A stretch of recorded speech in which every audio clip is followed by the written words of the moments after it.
வணக்கம். ஆகாஷவாணி திருச்சிராப்பள்ளி. மாநில செய்திகள் வாசிப்பவர் சத்யநாராயணன். தலைப்புச் செய்திகள். சுயசார்பு இந்தியா இயக்கத்தின் கீழ் பாதுகாப்புத்துறை வெற்றியடைந்துள்ளதாக பிரதமர் திரு நரேந்திர மோடி மனதின் குரல் நிகழ்ச்சியில் பெருமிதம் தெரிவித்துள்ளார். இந்தியா செஷல்ஸ் நாடுகளுக்கு இடையேயான இருதரப்பு பேச்சுவார்த்தைகள் அந்நாட்டு அதிபர் பேட்ரிக் ஹெர்மனியுடன் தற்போது நடைபெற்று வருகின்றன. திருச்செந்தூரிலிருந்து சென்னை, கோவைக்கு கூடுதல் ரயில்களை இயக்க பரிசீலிக்கப்பட்டு வருவதாக மத்திய தகவல் ஒலிபரப்புத்துறை இணையமைச்சர் டாக்டர் எல் முருகன் தெரிவித்துள்ளார்.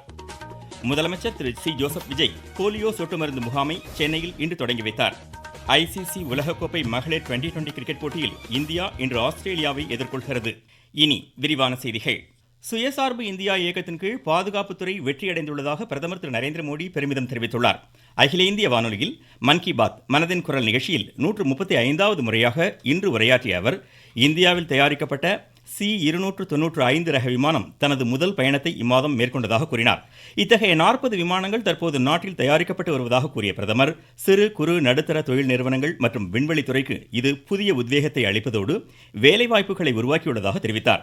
கொல்கத்தாவில் அண்மையில் உள்நாட்டிலேயே தயாரிக்கப்பட்ட INS Dunagiri, INS Sanshodhak, INS Agrey ஆகிய 3 போர்க்கப்பல்கள் இந்திய கடற்படையில் இணைக்கப்பட்டதை சுட்டிக்காட்டிய பிரதமர், கடல் முதல் வானம் வரை நாடு பாதுகாப்பாகவும் தன்னிறைவு பெற்றதாகவும் திகழ்கிறது என்றார். சர்வதேச யோகா தினத்தையொட்டி கடந்த 21ஆம் தேதி உலகம் முழுவதும் 2500க்கும் மேற்பட்ட இடங்களில் நடைபெற்ற பல்வேறு யோகா நிகழ்ச்சிகள் இந்தியாவின் முயற்சிகளுக்கு கிடைத்த வெற்றி என்றார். அகமதாபாத்தில் நடைபெற்ற உலக யோகாசன சாம்பியன் பட்ட போட்டியில் 102 தங்கப்பதக்கங்கள் உட்பட 114 பதக்கங்களுடன் இந்தியா பதக்கப்பட்டியலில் முதலிடம் பிடித்ததையும் பிரதமர் சுட்டிக்காட்டினார். இதில் வெற்றி பெற்றவர்களுக்கு பிரதமர் தனது வாழ்த்துக்களை தெரிவித்துக் கொண்டார். நாட்டை கட்டமைப்பதில் மக்களின் பங்களிப்பு மிக முக்கியமானது என்று குறிப்பிட்ட பிரதமர், மேற்காசிய சூழலை கருத்தில் கொண்டு தங்கத்தில் முதலீடு செய்வதை தவிர்க்குமாறும் வெளிநாட்டு பயணங்களை தள்ளி வைக்குமாறும் தாம் கேட்டுக்கொண்டதற்கு இணங்க மக்கள் ஒத்துழைப்பு வழங்கி வருவதாக கூறினார்.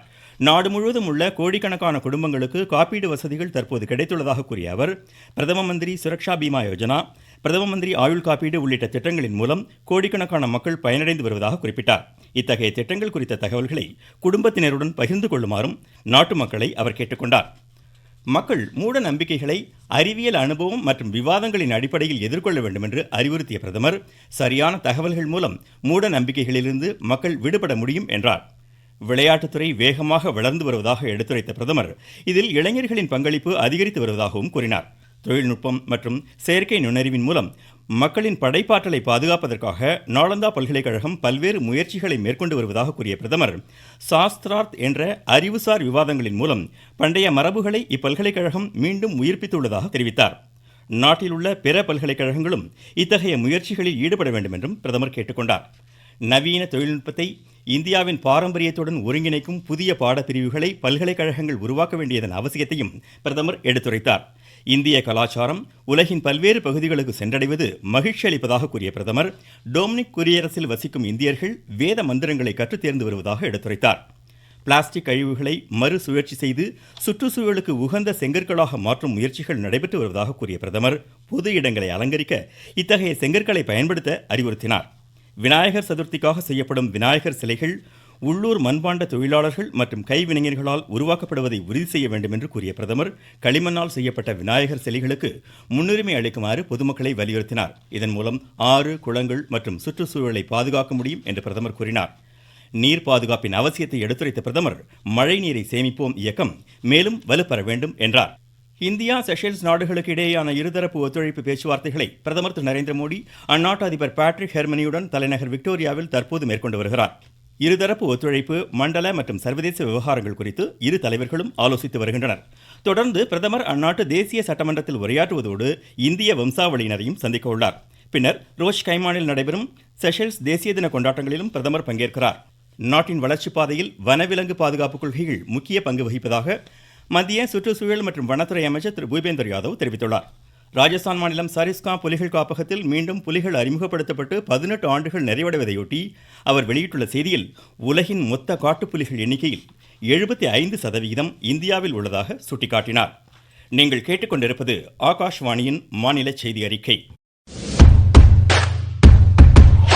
ஊரக வளர்ச்சிக்கான புதிய அத்தியாயம். வளர்ச்சியடைந்த இந்தியாவிற்கான ஊரக வேலைவாய்ப்பு உறுதி மற்றும் வாழ்வாதார சட்டம் ஜூலை 1ஆம் தேதி முதல் செயல்பாட்டிற்கு வருகின்றது. இந்த சட்டம் ஆண்டிற்கு 125 நாட்கள் வேலையை உறுதி செய்கிறது. வாரந்தோறும் ஊதியம் வழங்கப்படுவது கட்டாயமாக்கப்பட்டுள்ளது. பணி முடித்த 15 நாட்களுக்குள் ஊதியம் வழங்குவதை உறுதி செய்வதற்கான அம்சங்களும் இதில் இடம்பெற்றுள்ளன. கால தாமதமாக ஊதியம் வழங்கப்பட்டால் அதற்கான இழப்பீட்டுத் தொகைக்கும் வகை செய்யப்பட்டுள்ளது. வளர்ச்சியடைந்த இந்தியாவிற்கான பயணத்தில் மோடி அரசு தொடரும் சீர்திருத்த நடவடிக்கைகள்.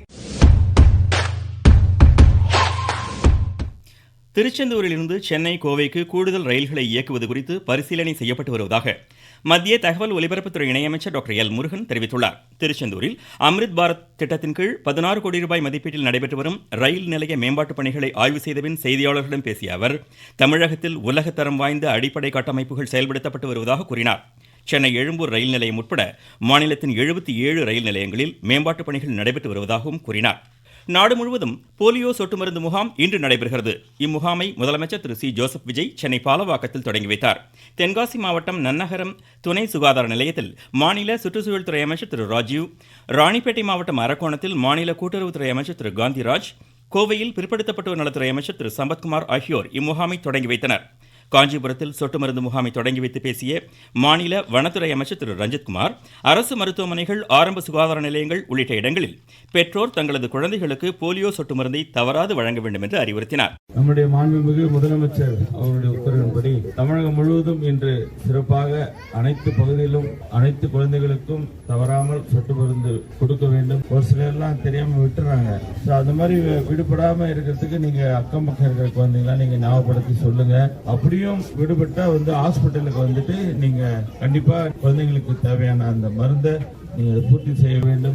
மாநிலம் முழுவதும் மாலை 5 மணி வரை நடைபெறும் இம்முகாமில் 5 வயதுக்குட்பட்ட குழந்தைகளுக்கு சொட்டு மருந்து வழங்கப்படும். விடுபட்ட குழந்தைகளுக்கு நாளையும் நாளை மறுநாளும் போலியோ சொட்டு மருந்து வழங்கப்படும் என்று தமிழக அரசு அறிவித்துள்ளது. மாநில அரசின் வருவாய் இழப்பிற்கான காரணங்கள் கண்டறியப்பட்டு அவை உடனடியாக சரி செய்யப்படும் என்று மாநில நிதியமைச்சர் திரு மரிய வில்சன் தெரிவித்துள்ளார்.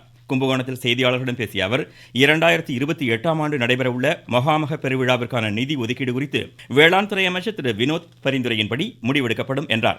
தமிழகத்தில் அரசு போக்குவரத்து கழகத்திற்கு இனி குளிர்சாதன வசதியுள்ள பேருந்துகளை மட்டுமே வாங்குவதற்கு நடவடிக்கைகள் மேற்கொள்ளப்பட்டு வருவதாக மாநில போக்குவரத்து துறை அமைச்சர் திரு விஜய் தமிழன் பார்த்திபன் தெரிவித்துள்ளார்.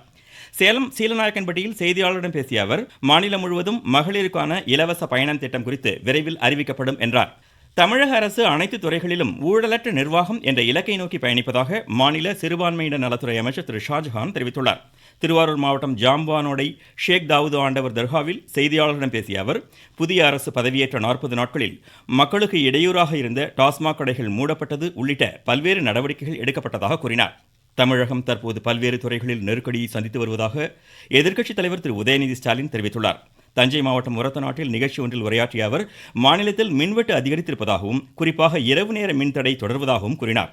தேர்தல் வாக்குறுதிக்கு முரணாக பல்வேறு தகுதி விதிமுறைகளை சுட்டிக்காட்டி விவசாயிகளுக்கான பயிர்க்கடன் தள்ளுபடி மறுக்கப்படுவதாகவும் அவர் குறை கூறினார். கடலூர் மாவட்டம் நெய்வேலி NLC நிறுவனத்தில் புத்தக திருவிழா இன்றுடன் நிறைவு பெறுவதாக எமது செய்தியாளர் தெரிவிக்கிறார். கடந்த 19ஆம் தேதி தொடங்கிய நெய்வேலி புத்தக கண்காட்சி 10 நாட்கள் நடைபெற்றது. இதில் 1.5 லட்சத்திற்கும் மேற்பட்ட பார்வையாளர்கள் இதுவரை பார்வையிட்டுள்ளனர். 150க்கும் மேற்பட்ட பதிப்பகத்தைச் சேர்ந்த தங்களுடைய படைப்புகளை பார்வைக்கு 200க்கும் மேற்பட்ட அரங்குகளில் வைத்துள்ளனர். இதில் கடலூர், கள்ளக்குறிச்சி, விழுப்புரம் மாவட்டங்களைச் சேர்ந்தவர்களும் மற்றும் புதுச்சேரி மாநிலத்தைச் சேர்ந்தவர்களும் பார்வையிட்டுள்ளனர் என்பது குறிப்பிடத்தக்கதாகும். கடலூர் மாவட்டத்திலிருந்து இளஞ்செழியன். நெல்லை அருள்மிகு நெல்லையப்பர் காந்திமதி அம்மன் திருக்கோவிலில் ஆணி தேரோட்டம் இன்று வெகு விமரிசையாக நடைபெற்றது. ICC உலகக்கோப்பை மகளிர் 2020 கிரிக்கெட் போட்டியில் லண்டன் லார்ட்ஸில் இந்தியா ஆஸ்திரேலியாவை இன்றிரவு 7 மணிக்கு எதிர்கொள்கிறது. US ஓபன் பேட்மிண்டன் சாம்பியன் பட்ட போட்டியின் ஆடவர் ஒற்றையர் இறுதி ஆட்டத்திற்கு இந்தியாவின் கிடாம்பி ஸ்ரீகாந்த் முன்னேறியுள்ளார். நாளை நடைபெறும் இறுதி ஆட்டத்தில் ஸ்ரீகாந்த் சீன தைப்பேயின் சூ லீ யாங்கை எதிர்கொள்கிறார். மீண்டும் தலைப்புச் செய்திகள். சுயசார்பு இந்தியா இயக்கத்தின் கீழ் பாதுகாப்புத்துறை வெற்றியடைந்துள்ளதாக பிரதமர் திரு நரேந்திர மோடி மனதின் குரல் நிகழ்ச்சியில் பெருமிதம் தெரிவித்துள்ளார். இந்தியா செஷல்ஸ் நாடுகளுக்கு இடையேயான இருதரப்பு பேச்சுவார்த்தைகள் அந்நாட்டு அதிபர் பேட்ரிக் ஹெர்மனியுடன் தற்போது நடைபெற்று வருகிறது. திருச்செந்தூரிலிருந்து சென்னை கோவைக்கு கூடுதல் ரயில்களை இயக்க பரிசீலிக்கப்பட்டு வருவதாக மத்திய தகவல் ஒலிபரப்புத்துறை இணையமைச்சர் டாக்டர் எல் முருகன் தெரிவித்துள்ளார். முதலமைச்சர் திரு சி ஜோசப் விஜய் போலியோ சொட்டு மருந்து முகாமை சென்னையில் இன்று தொடங்கி வைத்தார். ICC உலகக்கோப்பை மகளிர் 2020 கிரிக்கெட் போட்டியில் இந்தியா இன்று ஆஸ்திரேலியாவை எதிர்கொள்கிறது. இத்துடன் இந்த செய்தி அறிக்கை முடிவடைந்தது.